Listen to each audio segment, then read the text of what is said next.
संगणक विविध प्रकारांमध्ये येतात. प्रत्येक विशिष्ट गरजा आणि पसंती लक्षात घेऊन तयार केलेले असतात. मोठ्या संस्थांमध्ये वापरल्या जाणाऱ्या शक्तिशाली मेनफ्रेम्स पासून ते डेस्कटॉप, नोटबुक्स आणि टॅबलेट पीसी सारख्या लहान मायक्रो कॉम्प्युटर्स पर्यंत पर्यायांची विस्तृत श्रेणी उपलब्ध आहे. प्रत्येक प्रकारचा संगणक वेगवेगळ्या उद्दिष्टांसाठी वापरला जातो. वैयक्तिक आणि व्यावसायिक गरजांसाठी उपयुक्त असतो. संगणकांचे प्रकार समजून घेणे आपल्याला आपल्या विशिष्ट गरजा आणि वापराच्या परिस्थितीनुसार योग्य निर्णय घेण्यास मदत करते. या स्पष्टीकरणाच्या आधारे येथे एक प्रश्न आहे. खालीलपैकी सर्व मायक्रो कॉम्प्युटर्सचे प्रकार आहेत, फक्त कोणता नाही? Desktop, notebook, mainframe, tablet PC. प्रत्येक पर्यायाबद्दल एक एक करून बोलूया. डेस्कटॉप. डेस्कटॉप संगणक हे पारंपरिक पूर्ण आकाराचे संगणक आहेत जे तुम्हाला सहसा घरी किंवा कार्यालयात आढळतात. हे शक्तिशाली आणि बहुपर्यायी असतात.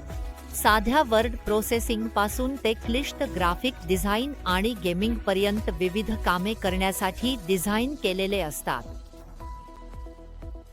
नोटबुक. नोटबुक्स, ज्यांना लॅपटॉप्स असेही म्हणतात, हे पोर्टेबल संगणक आहेत जे तुम्ही सहजपणे कुठेही घेऊन जाऊ शकता. हे हालचालीची सोय देतात आणि कामगिरीवर फारसा तडजोड करत नाही.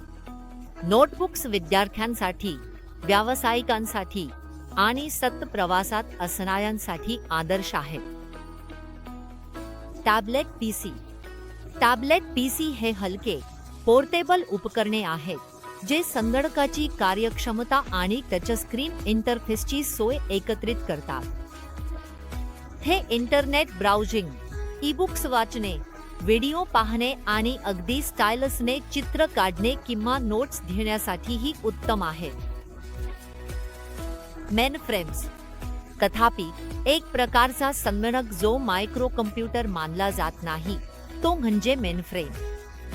मेनफ्रेम्स हे मोठे, शक्तिशाली संगणक असतात जे प्रामुख्याने मोठ्या संस्थांमध्ये महत्त्वाच्या अनुप्रयोगांसाठी, मोठ्या प्रमाणावर डेटा प्रक्रिया आणि व्यापक संगणकीय कामांसाठी वापरले जातात.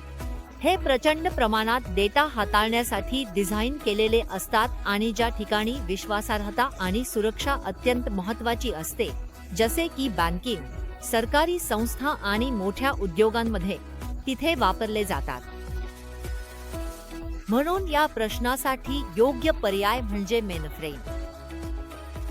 डेस्कटॉप, नोटबुक आणि टॅबलेट पीसी हे सर्व मायक्रो कॉम्प्युटरचे प्रकार आहेत आणि प्रत्येकात वेगवेगळ्या वापरकर्त्यांच्या गरजांसाठी खास वैशिष्ट्ये असतात.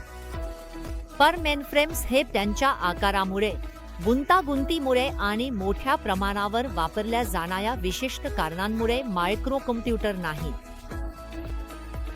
मित्रांनो, तुम्ही तुमच्या MSCIT पुस्तकात संगणकांचे प्रकार अधिक तपशिलात शिकू शकता.